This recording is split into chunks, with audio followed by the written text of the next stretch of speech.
January 17, 1943. Camp 132, Medicine Hat, Alberta. The prairie wind slices across the open flats like a saw blade, rattling the corrugated tin of the watchtowers and combing the snow into ripples that look like the knuckles of a white, clenched fist. In the half-light of a late afternoon sun, a convoy of army trucks groans through the outer gate, tires biting into packed ice. Canvas flaps snap. Diesel fumes mingle with the smell of wet wool and cold iron. Guards in rough khaki greatcoats step forward, rifle slings creaking, while the new arrivals, scores of German prisoners of war, climb down in stiff, tired movements that betray weeks at sea and a continent's worth of train tracks behind them. He is in the second truck, Oberleutnant Karl Heinemann, 29, Luftwaffe observer, his once neat field gray now dulled to the color of old slate. Frost has turned the ends of his hair brittle beneath his cap. The metal rim of his spectacles nips his skin. He pulls his scarf tighter and takes in the scene the way aircrew do, cataloging angles, distances, possibilities, though there is nowhere to fly here and nothing to bomb but the horizon. To his right, Feldwebel Dieter Kostner, square-jawed and sardonic, mutters, Canada, as if tasting the word to test its temperature. The gate clanks shut. A bell rings somewhere. From the tower, a sentry silhouette turns against the white glare, the dull mouth of a Bren gun pointed at the yard like a reminder to keep one's thoughts obedient. A Canadian officer waits at the sorting station, Captain A. J. Mac McPherson, a lean man in a lined parka with frost rhyming his mustache. He consults a ledger while an orderly hands out numbered tin discs and tags the prisoners' kit bags. "Welcome to Camp 132, McPherson says in a voice that is not unfriendly and not apologetic either. "You'll get hot tea in the mess. Showers after medical checks. Follow instructions and you'll find life here tolerable." He glances up. "Break the rules and you will not." The line shuffles forward, boots squeaking, chain link hissing as the wind rubs it along steel posts. A medic with a Red Cross armband checks fingers for frostbite. A clerk records names painstakingly: Heinemann, Karl. Kostner, Dieter. Vollmer, Otto. The routine has the rhythm of a factory, and by the time Karl has swallowed his first scalding tin mug of tea, his hands have stopped stinging. The mess hut smells of yeast and boiled potatoes, and the heat fogs his spectacles. Someone at the next table is laughing, short, surprised, half-shamed at the sound of it. The laughter makes the guards glance up and then back down again to their cards. "Look," Dieter says, elbowing Karl toward the window. Outside, 4 Canadian corporals in toques and mitts are dragging a plank-sided sledge across the yard.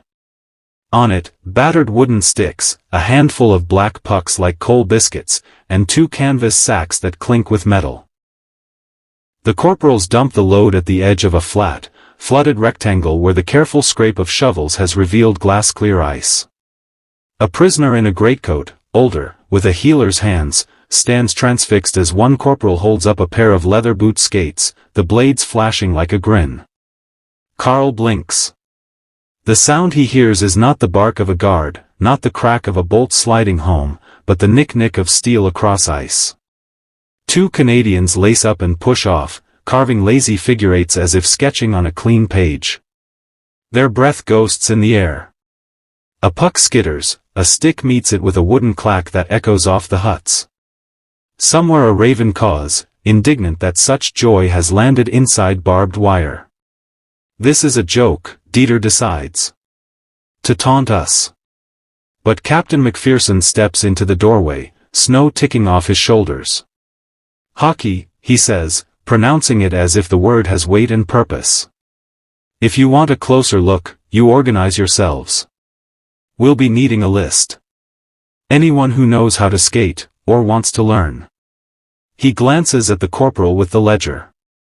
"Rinks will be open after work details. We'll keep score, same as any league." "League?" Karl repeats, not sure he has the translation right. "League," McPherson confirms. "Welcome to Canada. It is not how prison is supposed to begin." Carl has rehearsed a different arrival, the sneer, the shove, the ration that insults a man's body, and his mind, tired and weary, cannot close around this new shape. Yet the camp continues to unfold in quiet contradictions. Geneva Convention posters in German and English are thumbtacked beside the mess servery. There is a library, a small one, with dog-eared novels and a pamphlet on learning French. A chaplain crosses the yard in a wool cap, leaving a dotted line of footprints. And now, an outdoor rink, edged by snowbanks and watchful eyes. Dusk thickens. Lamps blink on, sodium halos in the falling flakes. By the time the work details finish, salvage lumber stacked, paths shoveled, stove coal rationed, a knot of prisoners has drifted to the rink edge, drawn by the peculiar gravity of play. A wiry Canadian sergeant with a smashed boxer's nose, Sergeant Webb, drops a spare pair of skates into Carl's hands almost by accident. Sizes are approximate, Webb says, amused. You lads figure it out. He gestures with his chin.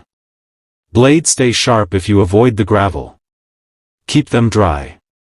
Leather stiff with cold resists Carl's fingers as he works the laces. He feels absurd. He feels watched. The boot toes are cramped, the heel cups are strange.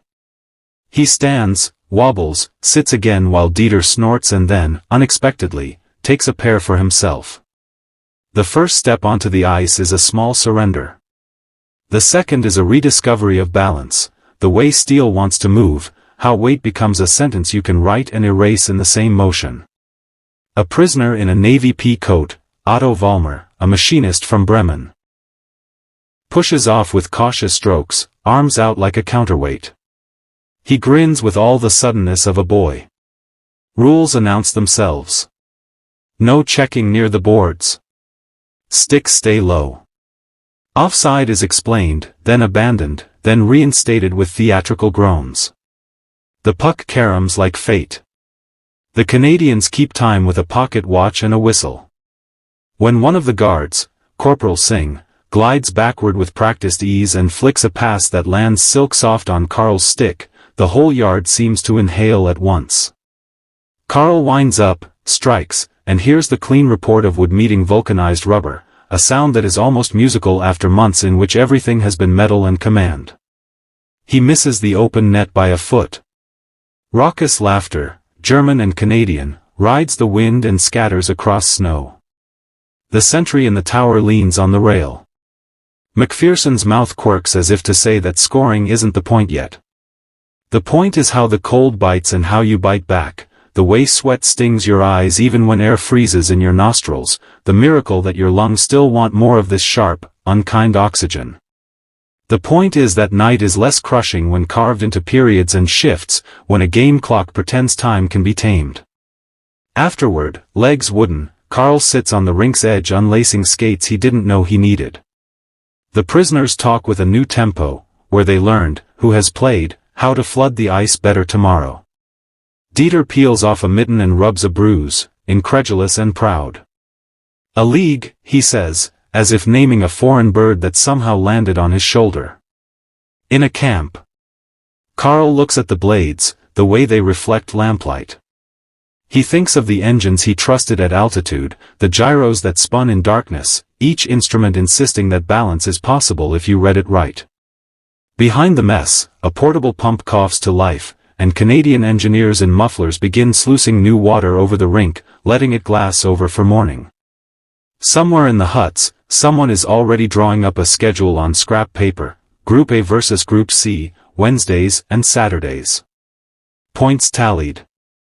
Goal differentials. A season where winter is both opponent and arena. The barbed wire is still there. The watchtowers remain. War has not relented because men skated under the lights for an hour. But as the prairie wind drops and the stars harden above Camp 132, a different kind of order takes root, one in which humiliation recedes and something like dignity takes the puck at center ice. The prairie night gives way to a dull dawn over the wire. The guards trade shifts, the stove smoke lifts in blue ribbons, and inside the huts, the prisoners begin to talk about what happened the night before. Not about air raids, or missing crews, or Stalingrad, but about slap shots, borrowed skates, and the ridiculous way Sergeant Webb celebrated that single goal like a Stanley Cup champion. By March 1943, what started as an idle Canadian experiment in moral management had become something closer to an institution. In Camp 133, Bowmanville, Ontario, 1,800 miles east of Medicine Hat, the same thing was happening, though the air smelled of pine and frozen lake instead of prairie dust. The Canadians had a theory, drawn from both psychology and pragmatism: a busy prisoner was a peaceful prisoner. And there was nothing that burned energy and settled tempers like hockey.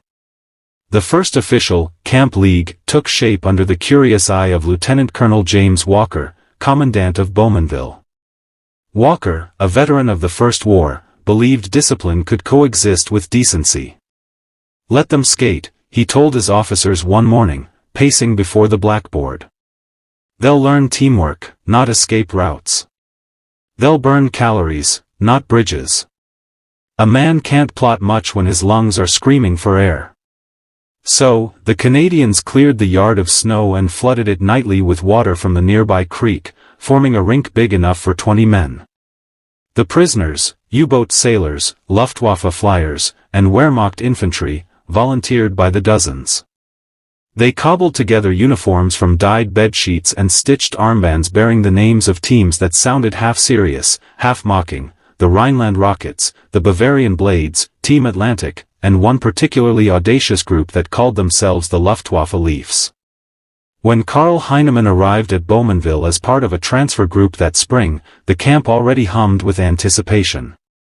Every Saturday, the rink transformed into something strange and almost sacred.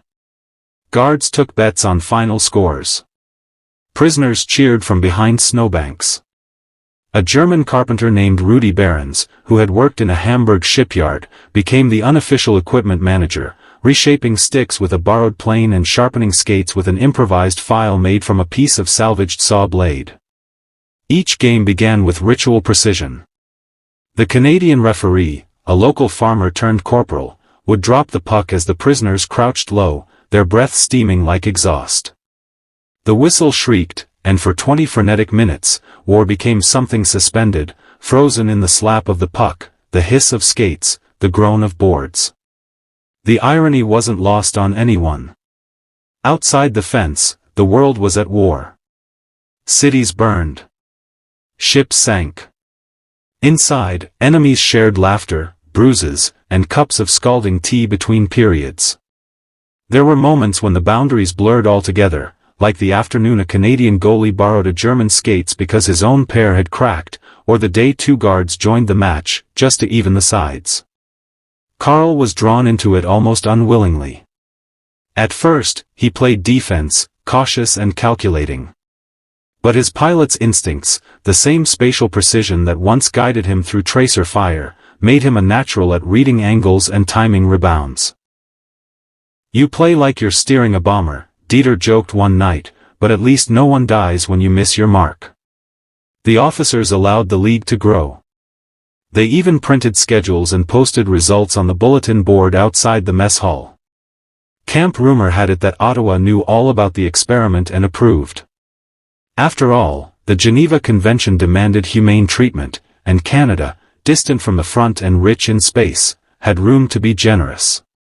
"They can't believe it back home," one corporal said over coffee, shaking his head. "We're giving the Nazis hockey sticks." But there was more strategy in it than most guessed. The Canadian War Office had learned from bitter experience that idleness bred defiance. In some European camps, mutinies and escape attempts had flared when prisoners stewed in resentment. Here, a worn-out man with sore legs and a team to cheer for was far less likely to dig tunnels.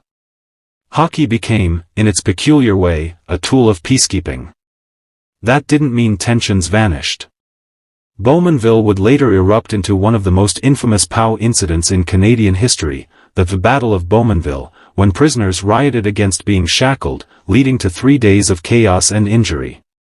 But even in the aftermath, the Hockey League returned, patched together with the same stubbornness that drove men to rebuild cities after bombing raids. If the war ever ends, Karl told Dieter as they laced up one evening, I'll remember this more than anything else, the sound of skates on ice, not bombs on roofs. The guards came to see it, too. They stood quietly along the boards, hands clasped, watching enemy players glide beneath the northern lights. The games blurred into seasons, and by the time the Prairie thawed again, newspapers in towns like Medicine Hat and Lethbridge began to publish small, curious stories. German prisoners organize hockey league behind the wire. Photographs showed men in mismatched jerseys, their faces flushed with effort and something deeper, dignity reclaimed through motion. By the winter of 1944, the league had champions. The Bavarian Blades won the Medicine Hat Cup, defeating the Rhineland Rockets 3-2 in a sudden death overtime that drew even the commandant out of his office. A guard's wife baked a cake shaped like a puck. Someone stitched a trophy ribbon from a scrap of Red Cross packaging. The prize meant nothing outside those fences, but inside, it meant the world. In later years, when reporters interviewed former POWs who had lived through those winters, they all mentioned the same small miracle. We could have been treated with hatred, one said, but they gave us skates. Another, now an old man in Hamburg, laughed and recalled, in Canada, even prisoners play hockey. For Karl, the memory would survive everything else, the defeat, the occupation, the rebuilding. Decades later, when his grandson asked what prison was like, he would answer not with tales of cruelty but with a story about a frozen yard, a wooden stick, and a Canadian officer who believed men stayed human when given a game to play. By the time 1944 turned into 1945, snow covered the fences like lace. The war in Europe was nearing its bitter climax, cities burning under Allied bombers, armies grinding through ruined villages, and yet, in the stillness of the Canadian prairie, the barbed wire glittered peacefully under the moonlight. Inside those fences, hockey seasons continued as if untouched by history's roar. Camp 132 at Medicine Hat had grown to house nearly 12,000 German prisoners. It was one of the largest POW facilities in North America, an enclosed world of barracks, mess halls, workshops, and even a theater where men performed Wagner operas and Shakespeare plays. Among these, the rink stood as the camp's heartbeat, flooded nightly with fire hoses, polished to glass by frost and patience. The commandant, Colonel H.W. Mackenzie, had inherited a policy written not in military manuals but in quiet Canadian pragmatism: treat prisoners firmly, fairly, and humanely. You can't starve hate out of a man, he once told a visitor from Ottawa. But you can exhaust it. His officers watched with interest as the hockey league did exactly that. The prisoners, once defined by uniforms and ranks, were now defined by teams and rivalries. The Bavarian Blades played with graceful precision, relying on fast passing and speed. The Rhineland Rockets preferred brute endurance. And then there were the Prussian Eagles, proud, loud, and constantly arguing with referees. Each team had its own rituals, its own way of lifting spirits in a world where freedom was something glimpsed through frost. To the Canadians, it was more than sport, it was psychology in motion. Hockey, with its rhythm and camaraderie, gave structure to days that might otherwise dissolve into bitterness. It replaced the hierarchy of war with the democracy of play. Officers and enlisted men skated together, sharing benches and sweat, discovering that dignity could survive captivity. One Canadian sergeant named Frank Miller later wrote in his diary, "They came here angry, proud, and certain of their cause. But give a man a stick and a patch of ice, and he forgets ideology. I watched them shout, curse, laugh, then shake hands. You could almost see the hate melt." Karl Heinemann noticed the same transformation among his own countrymen. There was young Fischer, once a die-hard Hitler youth, who now spent his mornings repairing skates instead of preaching politics. There was Schmidt, the former artillery officer, who refereed every Saturday with priest-like impartiality. And there was Dieter, who had stopped making escape maps and started organizing the tournament bracket pinned proudly to the mess wall. Each match had its peculiar theater. Prisoners carved wooden whistles, painted makeshift logos, and even sang anthems before face-offs, half earnest, half absurd tributes to nations they might never see again. On the other side of the rink, Canadian guards leaned on their rifles, smiling in the snow. Yet, beneath the laughter, a deeper current ran. Some prisoners wrestled with guilt. How could they enjoy sport while comrades died abroad? Others found the answer in survival itself. Hockey was our defiance, one former POW later said. They could cage us, but they couldn't take our humanity.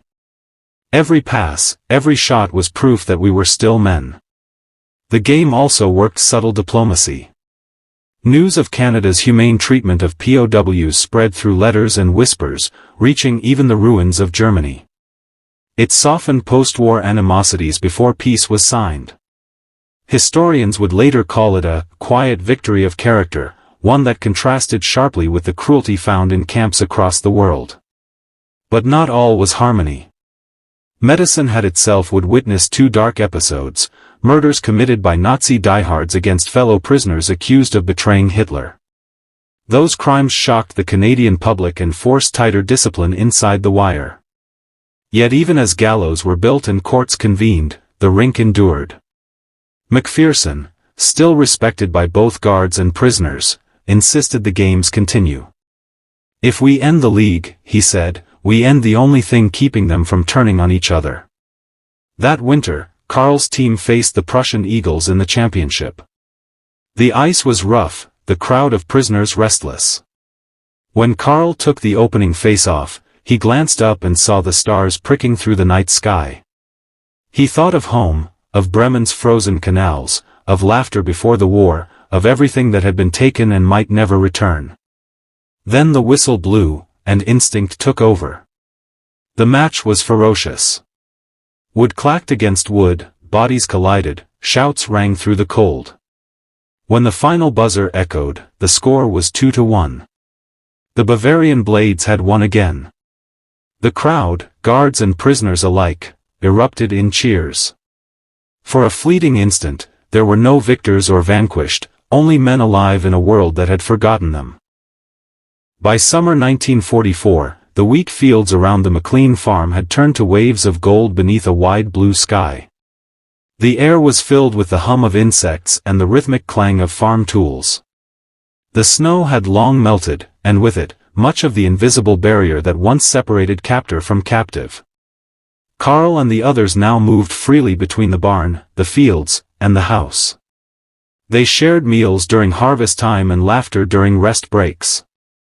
Even the McLean's neighbors had grown accustomed to the sight of German prisoners working the land, sometimes waving as they passed in horse-drawn wagons. But not everyone approved. One afternoon, as Karl repaired a fence by the road, a truck rolled to a stop beside him. Two men sat in the cab, both in their 30s, both wearing the dusty clothes of local farmers. One leaned out the window, squinting. "You one of them Nazis?" he asked. Karl straightened slowly. "I am, a soldier." "Was." The man spat into the dirt.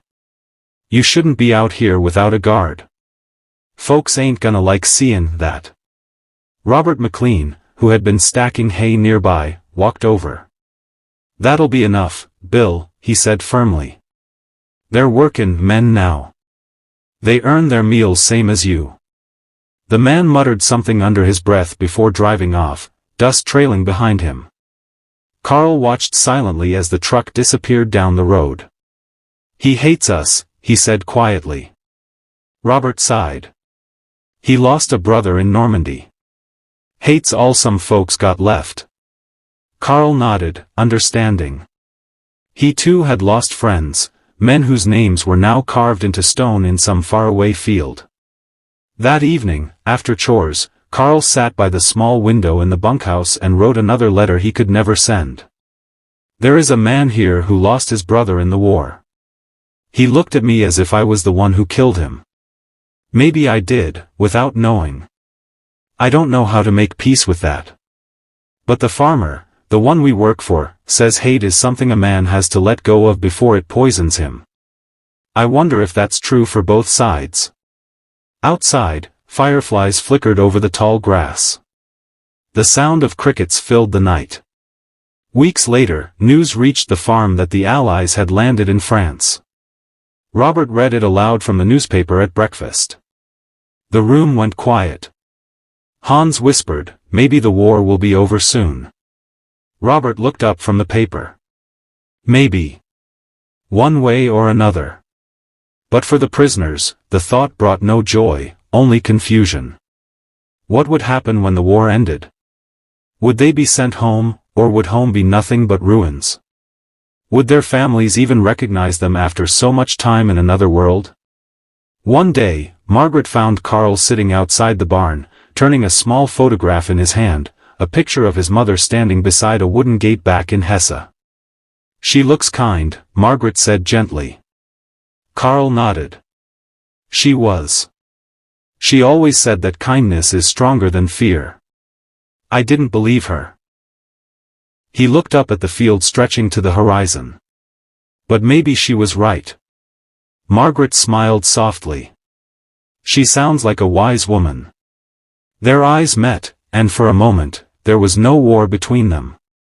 Just two people bound by land, family, and the quiet dignity of work. By autumn, the prisoners had become indispensable to the harvest.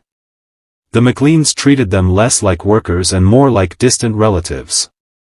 There were nights when the men joined in local barn dances, standing awkwardly at first until a few brave souls, usually the young women of the town, pulled them into the rhythm. Laughter filled the air, and even the old folks couldn't help but smile. For the first time, Carl felt the strange ache of belonging somewhere he was not supposed to belong. One evening, Robert called him aside. "You've done good work here," he said. "Best hand I've ever had." He reached into his pocket and pulled out a small envelope. "Here. Your wages. Government pays you boys the same as any other hired hand." Carl stared at the money, clean Canadian bills that smelled faintly of ink and wood. "But I cannot spend it," he said, confused. Robert shrugged. "Then save it. Someday, when you go home, it'll remind you of better things." Carl looked at the man, his enemy, his teacher, his friend, and felt something break open in his chest. He wanted to say thank you, but the words felt too small. That night, as the sun sank into the prairie and the first stars shimmered above the endless fields, Carl thought of everything he had learned here, about kindness, work, and trust. War had brought him to Canada in chains. But somehow, without guns or battles, this quiet land had begun to set him free. April 1945. The sky above Saskatchewan was a deep, cloudless blue. The air carried the scent of tilled earth and the promise of spring. Birds had returned to the fields, calling out across the wide open land that had become Carl Hoffman's second home. He was fixing a wagon wheel when the sound of the truck's horn echoed across the yard. Robert McLean climbed down, waving a folded newspaper in his hand. His face was unreadable, caught somewhere between relief and sorrow. "It's over," he said quietly. "Germany surrendered." The word seemed to hang in the air. Carl froze, his hand still gripping the wrench. Otto, standing nearby, dropped the bucket he was carrying. Emil stared blankly at the ground. No cheers. No shouts. Just silence. Carl sat down slowly on the edge of the wagon, the weight of the moment sinking into him. Over. The war that had taken everything, his friends, his homeland, his youth, was finally over. What happens now? Hans asked, his voice barely a whisper. Robert looked at them, his pipe unlit for once. "You'll be sent home soon, I reckon. The government's organizing repatriation. Might take some months, maybe a year." Carl nodded numbly. Home. The word no longer had shape or color. He didn't even know what waited for him there. That evening, the farmhouse was quieter than usual. Margaret served supper, pot roast and bread, but conversation was sparse. Tommy kept glancing at Carl, as though trying to memorize his face. After the dishes were cleared, Robert poured 2 small glasses of whiskey and handed one to Carl. "To peace," he said softly. Carl raised his glass. "To peace." The word felt fragile, like glass itself, something that could shatter if handled too roughly. They drank in silence, the amber liquid burning Carl's throat. "I never thought I'd be sad to see a war end," Robert said after a while, eyes distant. "But you boys, well, you became part of this place." Carl didn't trust himself to speak. His chest felt tight, his thoughts tangled. Finally, he managed, "You gave us more than work, Mr. McLean. You gave us back our humanity." Robert looked down, his jaw tightening. "You didn't lose it, son. War just buried it for a while."